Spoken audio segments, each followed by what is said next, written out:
Bonsoir à tous. À la une de ce journal, l'enlisement de la crise anglophone contraint le chef de l'État à créer tout un ministère de la décentralisation et propulser des personnalités au parcours controversé à la tête de certains ministères de souveraineté.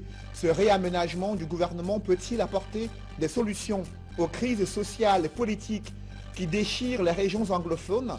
Quelles sont les feuilles de route prescrites à ces nouveaux ministres à 8 mois de l'élection présidentielle au Cameroun? Et comment réagit la classe politique? C'est le dossier du 20h ce lundi. L'intégration régionale économique prend un sérieux coup après l'échec de la tentative de coup d'État survenue en Guinée équatoriale. Malabo a fermé ses frontières terrestres depuis près de 2 mois et les opérateurs économiques sont au bord de l'asphyxie. C'est un grand reportage réalisé à Kiossi, ville frontalière entre le Cameroun et la Guinée équatoriale.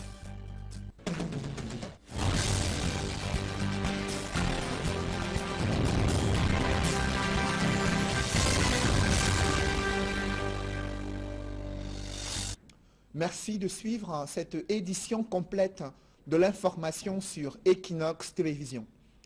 Le loyalisme, le dévouement et le travail en équipe sont-ils suffisants pour résoudre les crises qui secouent le Cameroun? Le Premier ministre Philemon Young a prescrit ses lignes de conduite à ces personnalités qui ont été nommées au sein du gouvernement.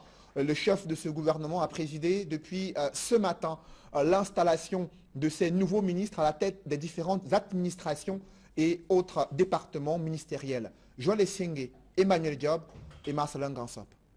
I hereby declare you commissioned into your functions of Minister for Secondary Education. I wish you total success. Le rituel était quasiment le même pour les 11 membres du gouvernement installés ce lundi. Le Premier ministre n'est pas allé du dos de la cuillère pour mettre chacun devant ses nouvelles responsabilités. Monsieur Le Joseph, je vous félicite pour votre nomination aux fonctions de ministre de la fonction publique et de la réforme administrative.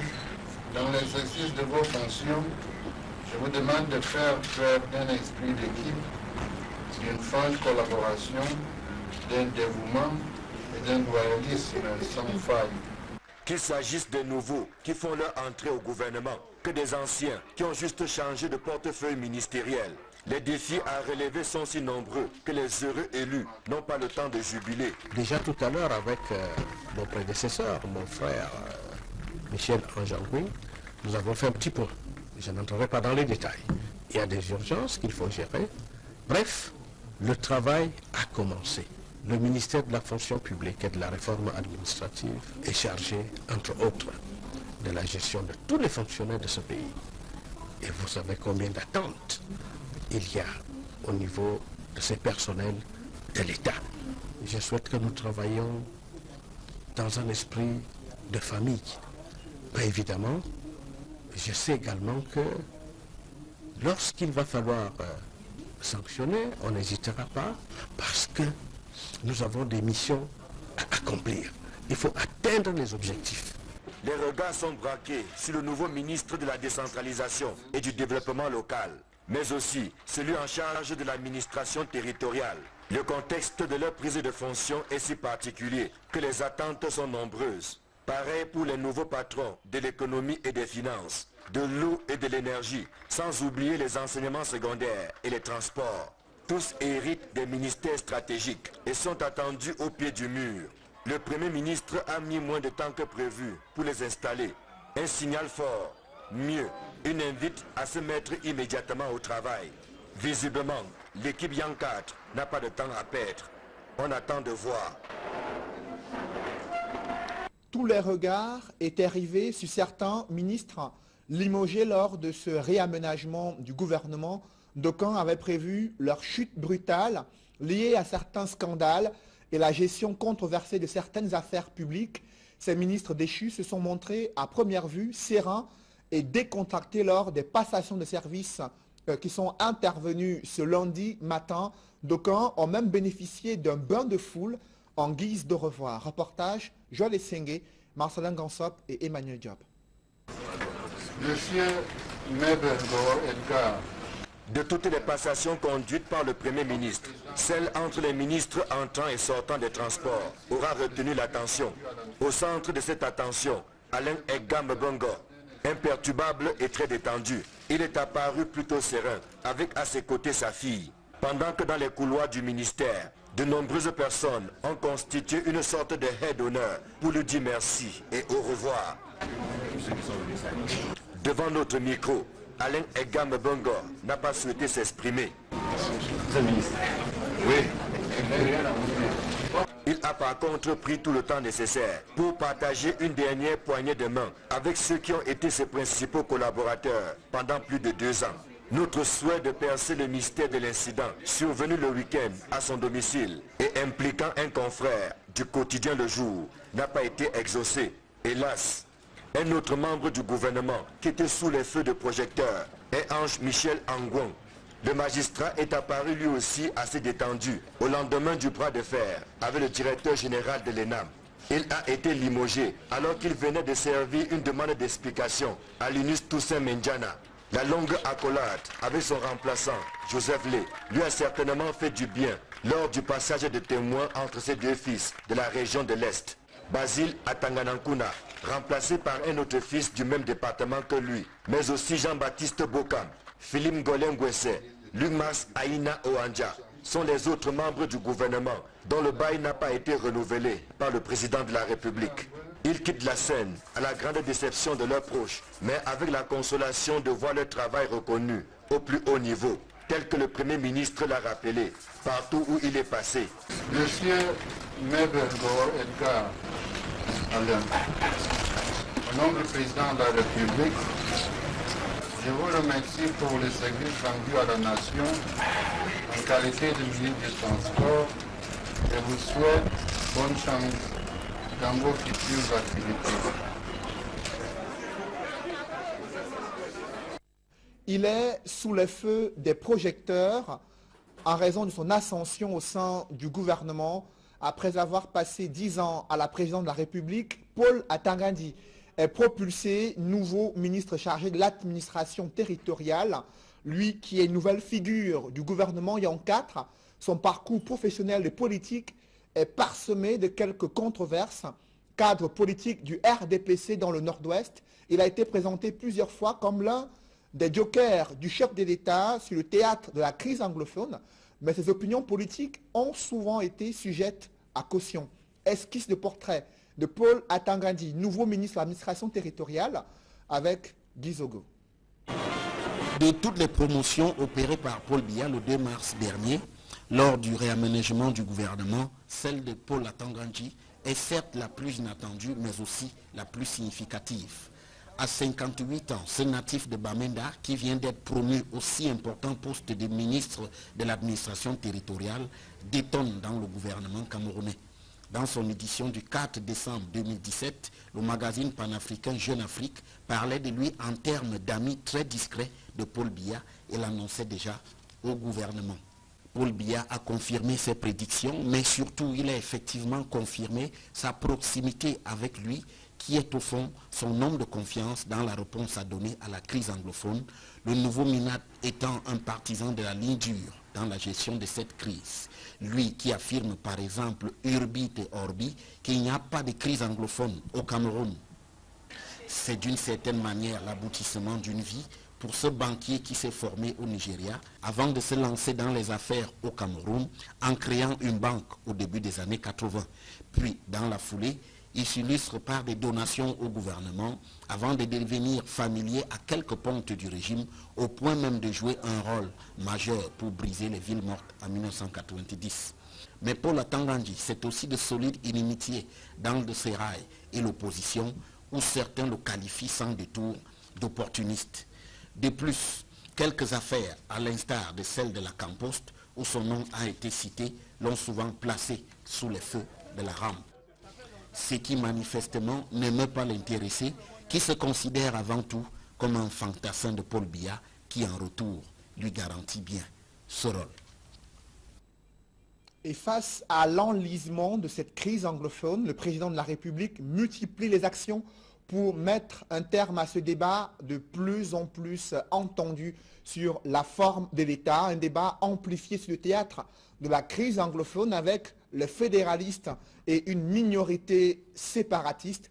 Paul Biya qui vient de créer tout un ministère de la décentralisation et du développement local. Il a également propulsé des personnalités au parcours controversé à la tête de certains ministères stratégiques, des personnalités anglophones, un signal clair du président de la République qui peine à apaiser les tensions sur le théâtre de la crise anglophone. Décryptage avec Serge Alain Autou. Paul Biya, à travers le réaménagement de l'équipe gouvernementale Yan 2, est resté fidèle à la philosophie qui guide son pouvoir depuis 1982. Être le seul maître à bord qui n'écoute que lui-même.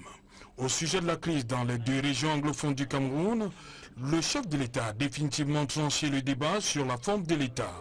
Pour lui, le Cameroun sera un État décentralisé. La création d'un ministère de la décentralisation et du développement local, à la suite de la scission de l'ancien mastodonte administration territoriale et décentralisation, est une réponse claire. La sortie récente de Tief Moukete n'aura pas fait fléchir Paul Biya.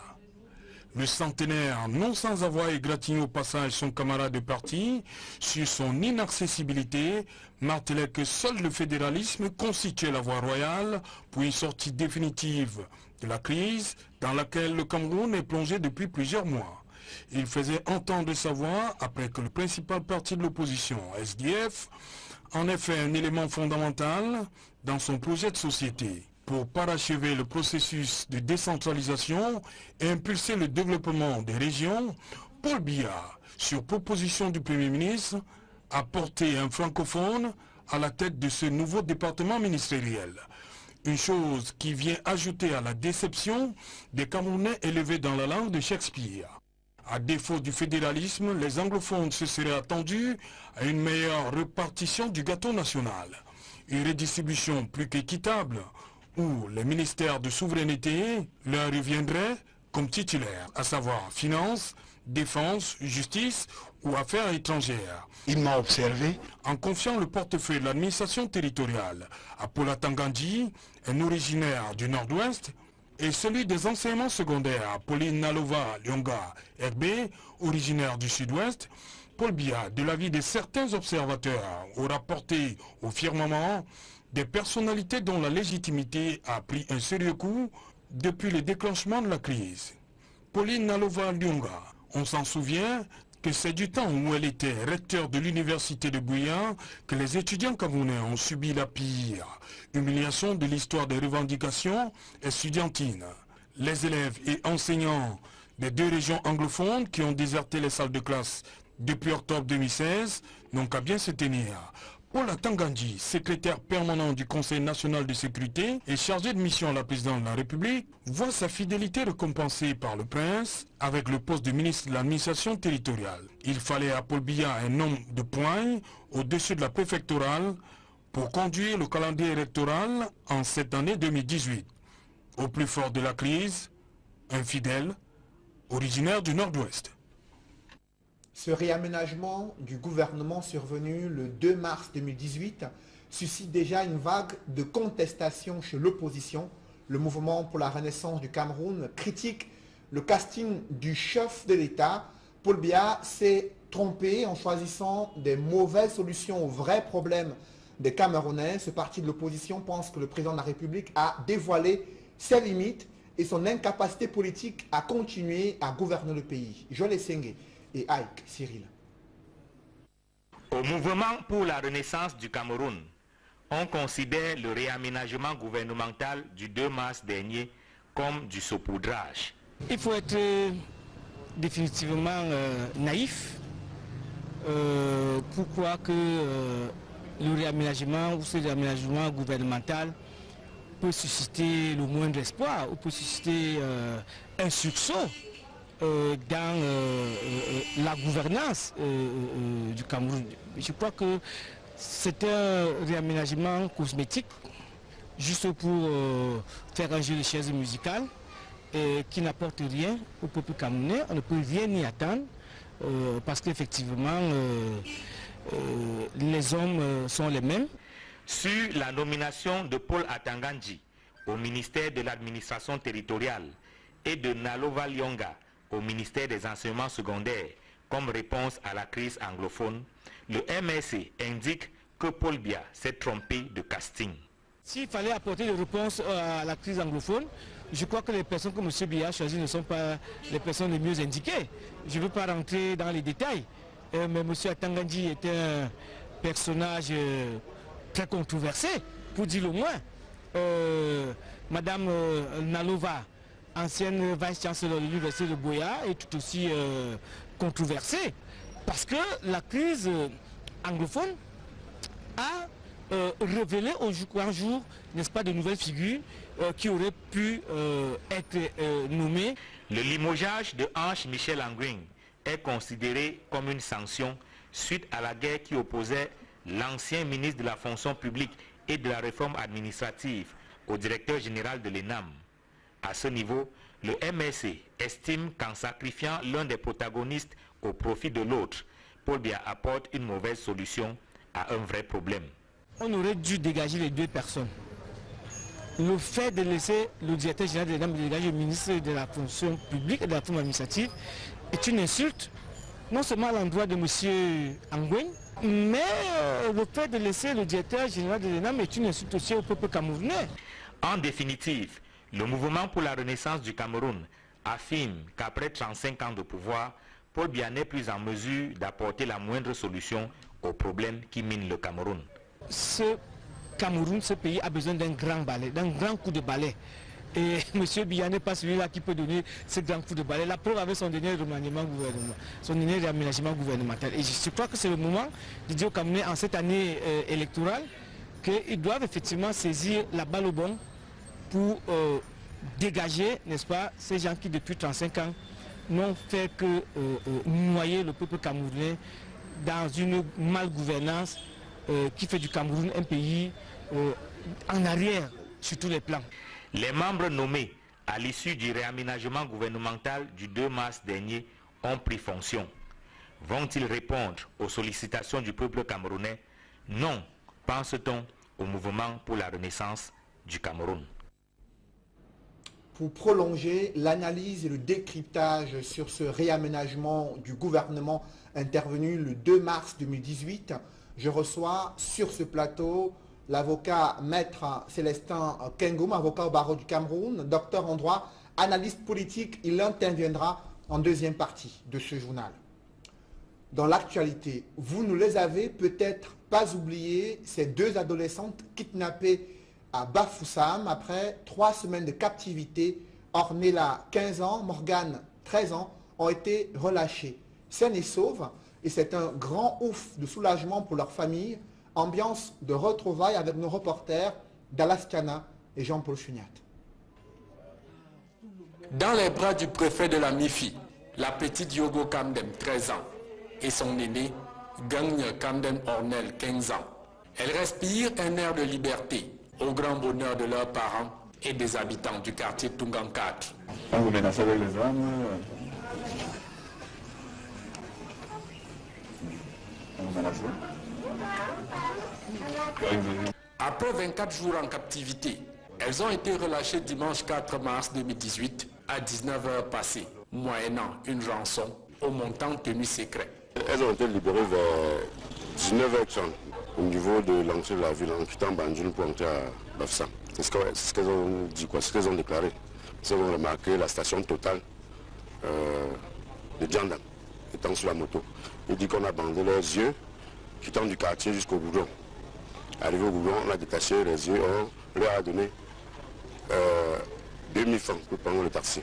Sans aucun service corporel apparent, les 2 élèves du lycée bilingue de Bafoussam sont conduites à l'hôpital régional pour des visites médicales en vue d'une prise en charge clinique et psychologique.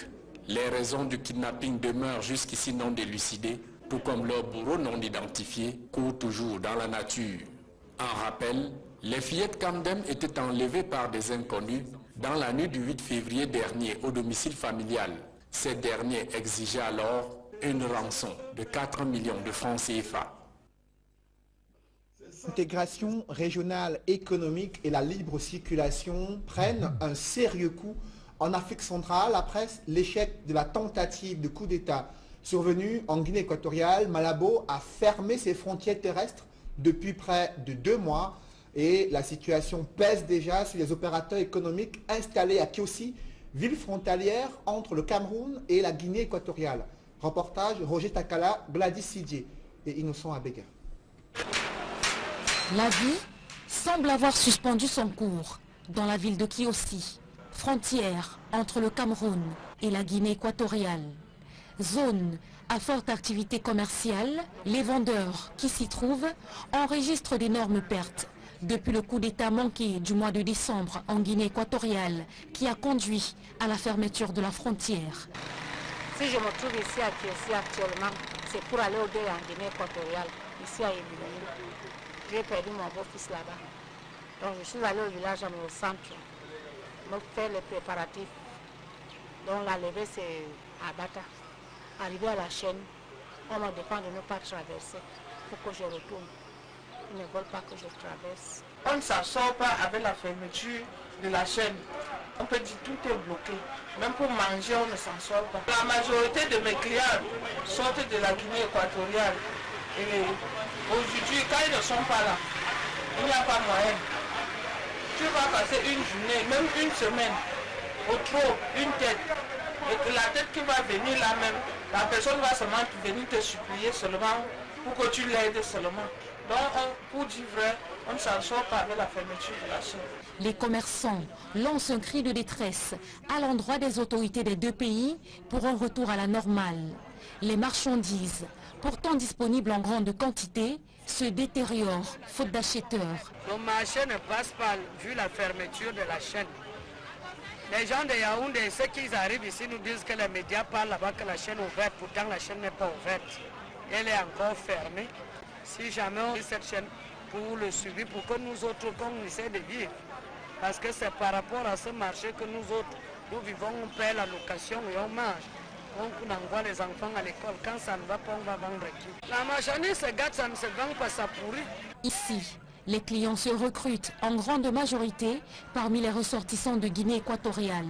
Dans l'impossibilité d'aller et de venir, l'économie dans la zone connaît une baisse drastique. À côté de son éternel problème d'absence de l'énergie électrique qui pousse les habitants à s'alimenter au moyen des groupes électrogènes, avec la fermeture de la frontière, la ville de Kiossi se meurt peu à peu. Un groupe de femmes cultivatrices vient de faire sensation en disputant des finales de handball et football, malgré leur occupation quotidienne et le poids de l'âge. Au-delà d'être un vecteur d'épanouissement, le sport a été une occasion pour sensibiliser ces femmes sur leur rôle dans la construction et l'émergence économique du Cameroun. Dallas Tiana et Jean-Paul Chouniat. Les femmes rurales Bamougoum ont décidé de pratiquer un sport généralement réservé aux jeunes filles et aux hommes. Elles constituent d'ailleurs l'attraction de la semaine de ce 8 mars pour avoir survolé les compétitions en se hissant en finale des 2 sports collectifs. Une grande première à leur première participation. Malgré les vieux os et le poids de l'âge, les femmes Bamougoum tiennent en échec les vigoureuses filles de l'Éniette de Bafoussam en finale de football. Mais elles perdent sur un cheveu à la séance fatidique des tirs au but. Perdant une fois encore la finale de handball sur un score étriqué face aux remuantes filles de l'Éniette de Bafoussam en toute fin de match, ces braves femmes Bamougoum démontrent qu'elles ont du potentiel à revendre.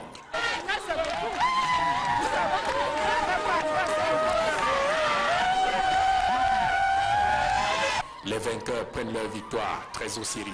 Victory is victory. Victory! I'm glad it. We've shown you. That one is better. You women can do better. Président les 2 rencontres de handball et football, Madame le sous-préfet de Bafoussam 3e recommande aux femmes de se mouvoir pour la défense de leurs droits et intérêts. Je voudrais ici appeler toutes les autres femmes qui prennent encore le pas à s'inscrire dans les réseaux, les femmes de la hauteur de la femme 3e, parce qu'elles doivent se mobiliser, parce qu'elles doivent aussi se faire écouter, au même titre que leur mari. La présidente du réseau des associations des femmes de Bafoussam 3e appelle toutes les femmes à plus de responsabilités. Il faut fêter, et après la fête, il faut rentrer bien à la maison, bien évidemment à la maison, s'occuper des enfants et du reste. Donc je demande aux femmes, à celles qui n'ont pas encore saisi le message, d'être responsables, d'être dignes, parce que c'est tout cela qui caractérise une femme. Depuis son arrivée à la tête de l'arrondissement de Bafoussam 3e, le sous-préfet Liliane Twente Tangana a fait de la pratique du sport un vecteur de distraction et d'épanouissement des femmes rurales de Bamougoum, généralement renfermées dans leurs casseroles et leurs champs, surtout en cette période de semaille. Une fois passée cette semaine consacrée à la femme, très peu d'entre elles pratiquent des activités sportives. Pourtant, c'est l'un des moyens pour prévenir les maladies cardiovasculaires. Tenez-vous bien, les femmes sont de plus en plus exposées à ces maladies, bien plus que les hommes. C'est le constat que font des spécialistes de la santé qui ont tenu à donner des conseils aux femmes sur leur hygiène alimentaire, leur mode de vie, mais aussi sur la nécessité de pratiquer du sport afin de réduire les risques de pouvoir contracter ces maladies cardiovasculaires. Reportage Flavien Valondongo. Le cœur de la femme est fragile. Il est davantage exposé aux maladies cardiovasculaires à cause des frustrations et surtout du non-respect des prescriptions médicales. Les maladies cardiovasculaires représentent la première cause de mortalité chez la femme aujourd'hui, et en plus chez la femme jeune de moins de 50 ans. Elle le tue beaucoup plus que le cancer, et aujourd'hui les maladies cardiovasculaires tuent plus de 40% de femmes contre le cancer que nous les femmes nous redoutons. À l'occasion de la Journée mondiale de la femme, la Fondation camerounaise du cœur a décidé d'explorer le cœur de la femme à travers une conférence débat. Cette 33e journée mondiale de la femme, nous voulons l'utiliser pour sensibiliser les femmes, de savoir que leur première cause de mortalité est par une maladie cardiovasculaire qui est à 80% évitable. Oui. Selon l'Organisation mondiale de la santé, les maladies cardiovasculaires tuent environ 17 000 personnes chaque année dans le monde, dont 75% dans les pays pauvres. Des chiffres qui sonnent comme une alerte à la prudence et plus encore à la prise de conscience. Et la bonne nouvelle, c'est que la maladie cardiovasculaire à 80% peut être prévenue, et c'est pour ça que nous mobilisons les cardiologues et tous ceux qui travaillent pour la santé pour essayer de diminuer ces taux de mortalité. Les cardiologues de la Fondation camerounaise du cœur, décidés de tordre le cou à ces pathologies, ont égrené un ensemble de précautions à prendre pour éviter le pire. Surtout chez la femme, c'est d'abord de lutter contre le surpoids, de lutter contre l'obésité, parce que l'obésité à elle seule est responsable ou fait le lit de l'hypertension artérielle, du diabète et du mauvais cholestérol. Il est également important pour la femme d'avoir un bon équilibre alimentaire associé à une bonne activité physique régulière et adaptée à sa condition physique. Les comportements à risque et pire encore, la mauvaise alimentation sont à proscrire dans nos rations alimentaires, prescrivent les médecins. Ce réaménagement du gouvernement survenu le 2 mars 2018 peut-il apporter des solutions aux multiples crises sociales, économiques, politiques et sécuritaires qui secouent le Cameroun depuis quelques années? Quelle évaluation peut-on faire des feuilles de route ministérielles prescrites à ces nouveaux membres du gouvernement à 8 mois de l'élection présidentielle? On en parle dans une poussière de secondes.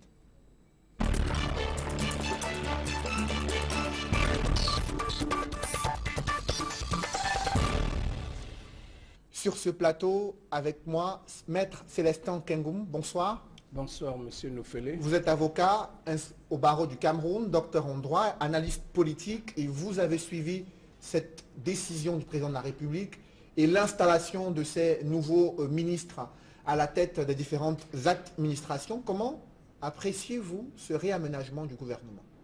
Pour moi, ce remaniement ministériel obéit à une seule logique, celle de se séparer des collaborateurs encombrants et aussi de certains ou d'un certain collaborateur dont l'état de santé ne serait pas bon en ce moment. Alors, pour commencer, dans l'entourage immédiat du président de la République, il y a un nouveau directeur du cabinet civil à la présidence de la République qui est l'ancien ambassadeur du Cameroun en France, Samuel Mvondo Ayolo, également un directeur général adjoint. Est-ce que vous faites référence à Martin Bilinga Iboutou, qui n'est plus directeur du cabinet civil de la présidente de la République. Si mes sources sont exactes, je pensais surtout à lui. Donc, il ne fait pas partie des collaborateurs encombrants, mais plutôt de quelqu'un qui a besoin d'un peu de repos, un peu de temps pour se soigner, puisque nous sommes tous exposés à des questions de maladie. La santé, elle est fragile. Donc, vous pensez que c'est la raison qui justifie ces changements intervenus dans ce qui le l'entourage concerne, immédiat? En ce qui le concerne, pour moi, c'est la raison fondamentale. Justement, on a observé la sortie de certains ministres du gouvernement au ministère de la fonction publique et la réforme administrative, Michel-Ange Angouin, qui avait, quelques jours avant ce réaménagement du gouvernement, demandé des explications au directeur général de l'ENAM sur un certain nombre de tripatouillages, de soupçons de tripatouillage observés sur le dernier concours, les résultats du dernier concours d'entrée à l'ENAM. Comment percevez-vous ce limogeage de certains chefs de département ministériel? Vous savez, M. Michel Angouin Ange était un magistrat de carrière. Et en tant que magistrat de carrière, en tant que juriste, c'est quelqu'un qui est attaché au principe, à la règle de droit, à la procédure. Donc je pense que dans cette bataille qu'il a opposée au directeur général de l'ENAM, il a surtout voulu rappeler les règles qui régissent la relation entre l'ENAM et son administration technique de tutelle, qui est le ministre de la réforme administrative. Mais je pense qu'il a un peu péché par excès de zèle. Et je le dis pourquoi? Parce que vous savez, c'est un secret de polichinelle. Aujourd'hui, on entre au gouvernement par les réseaux. Les réseaux, ça peut être des réseaux, ça peut être lié à la famille, aux amis, à tout autre aspect. Mais je pense qu'il y a eu un problème d'erreur dans sa stratégie. Cela veut dire quoi? Ça veut dire que quand vous accédez au pouvoir, quand vous accédez à un poste ministériel ou de direction générale, vous devez faire attention à vos collaborateurs. Parce qu'ils sont nommés par le même décret qui vous met là où vous êtes. Et si donc vous vous attaquez à un collaborateur dont le réseau est plus élevé, la personne qui est un peu son protecteur considère que c'est une attaque directe contre sa personne. En clair, vous mettez de côté les compétences de ces personnalités nommées à des fonctions politiques ou administratives? Non, ce n'est pas une question de compétence. Le directeur général de l'ENAM, Monsieur Toussaint Menzana Linus, est un juriste très compétent, c'est un administrateur civil très compétent. Le ministre Angouin, qui vient de sortir du gouvernement, est un magistrat très compétent. Donc nous avons affaire à deux compétences. Alors quand vous avez affaire à deux compétences de cette nature, ne vous fiez pas simplement à l'organisation administrative. Si l'on s'en tient à l'organisation administrative, le ministre de la réforme administrative est le supérieur hiérarchique du directeur de l'ENAM. Mais lorsqu'une bataille prend une telle ampleur, il faut aller au-delà des textes pour rechercher quels sont les tenants et les aboutissants. Donc lorsque cette affaire a commencé à prendre beaucoup d'ampleur, je me suis dit, le plus fort gagnera, non pas en termes de compétences, mais en termes de réseau relationnel. Mais la fonction publique a également été confrontée à de nombreux problèmes avec le processus d'intégration des enseignants, la gestion de l'informatisation du fichier solde de l'État. On n'en est pas parvenu durant, bien sûr, le séjour de Michel-Ange Angouin à tout ce département. Est-ce que ce sont des éléments qui auraient penché non, je ne pense pas. Je pense plutôt que le ministre Angouin a fait un excellent travail au niveau de la réforme administrative. Beaucoup de dossiers qui étaient gelés ont été traités. Les avancements se sont bien passés pour beaucoup de fonctionnaires. Mon épouse est fonctionnaire, donc je sais de quoi je parle. Mais il y a des fonctionnaires que je peux vous dire, enseignants. Malheureusement, depuis plus d'un an, qui malheureusement, nous sommes victimes de l'obsolescence de beaucoup de nos appareils. Alors, nous travaillons encore à l'état primitif au Cameroun. Dans beaucoup d'administrations, vous constaterez qu'on remplit les fiches encore à la main. Donc le travail se fait de manière manuelle. Alors si on avait informatisé suffisamment notre administration, il y aurait beaucoup de solutions aux problèmes des traitements de dossiers. Et ce donc je ne pense est pas... confié, bien sûr, au ministère de la fonction publique et la réforme administrative qui doit justement mener ces réformes en vue de pouvoir numériser davantage, permettre déjà au gouvernement de maîtriser son administration et ses ressources humaines. C'était là l'un des défis auxquels était confronté le ministre de la fonction publique et de la réforme administrative. Monsieur Noufele, écoutez, il ne s'agit pas de la maîtrise de l'effectif de son ministère. Il s'agit de la maîtrise des effectifs des fonctionnaires de l'ensemble du Cameroun. Donc ça touche tous les ministères. Si donc, lui, le ministère fait un travail, le ministère de la réforme administrative fait un travail en aval.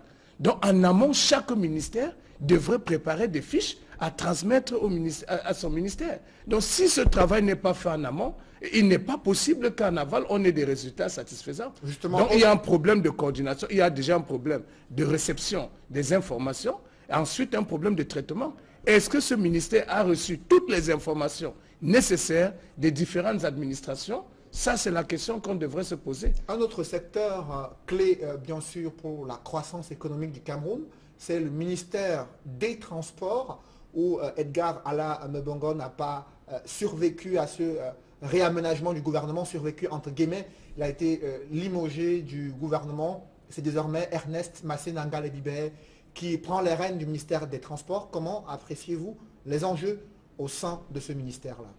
Bon, au sein de ce ministère, je pense que M. Bibé est bienvenu. C'est quelqu'un qui s'y connaît dans le secteur du transport pour être le promoteur d'une entreprise de transport public qui opère dans la ville de Douala et qui a des relations assez poussées avec plusieurs opérateurs économiques dans le secteur des transports. Vous savez, pour bien diriger un ministère aussi sensible, il faut s'ouvrir, il faut dialoguer, il faut aller vers les gens du terrain. Il ne faut pas attendre que l'information vous retrouve dans votre bureau. Donc un ministre des Transports doit être très permanent dans une ville charnière comme Douala. Parce que Douala, quand même, a le premier port.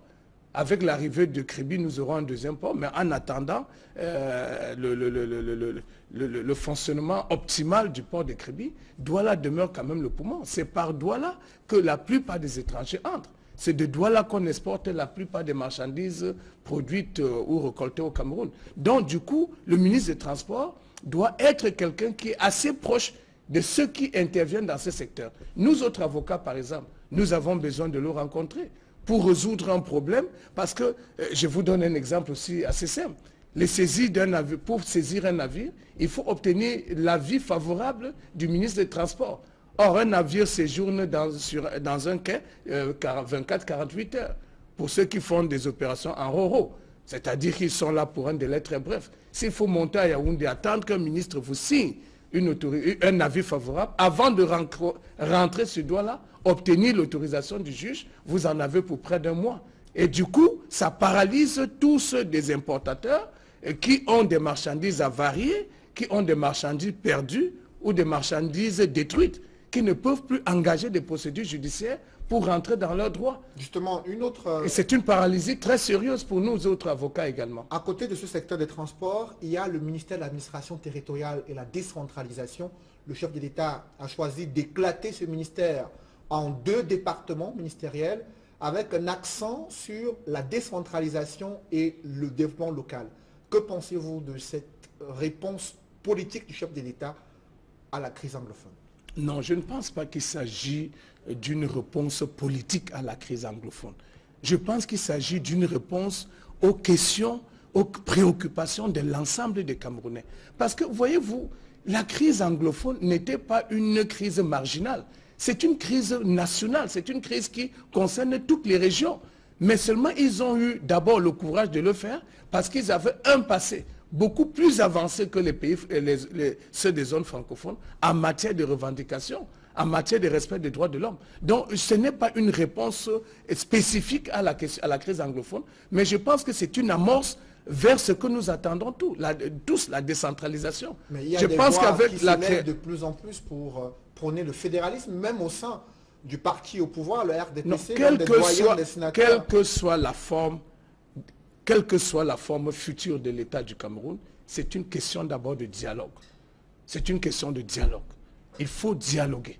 C'est dans le dialogue que certaines tensions s'apaisent. En l'absence de dialogue, on ne peut pas dire que cette la création d'un ministère de la décentralisation viendra résoudre les problèmes. Mais vous avez quand même oublié un aspect, c'est celui des hommes.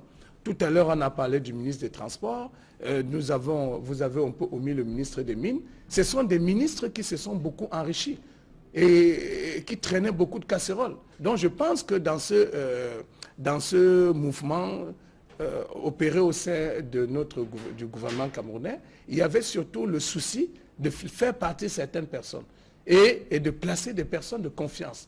Mais cela fait près de 35 ans que le chef de l'État a déjà procédé à une trentaine de remaniements et de réaménagements du gouvernement. Il a utilisé environ 200 à 300 personnalités durant ces 35 ans passés à la tête du Cameroun. Mais le développement économique, l'économie inclusive, le quotidien des Camerounais, rien ne s'est véritablement amélioré. Est-ce que c'est la solution à chaque fois de réaménager ou de procéder à un remaniement ministériel? Non, je vous ai dit d'emblée que ce remaniement ministériel obéit à une seule logique, celle de faire partie des personnes indésirables et de mettre des hommes de confiance à des postes sensibles. Ce mouvement n'a rien à voir avec un souci de faire développer le Cameroun. Non, on a les mêmes hommes, ce sont les mêmes personnes qui sont là. Alors le problème des Camerounais, tout le monde le sait, c'est la centralisation excessive du pouvoir. On ne peut pas au XXIe siècle fonctionner comme nous le faisons encore. Ça, c'est impensable. C'est comme si nous étions dans des dictatures inimaginables. Un ministre de son poste à Yaoundé ne peut pas diriger tout le Cameroun.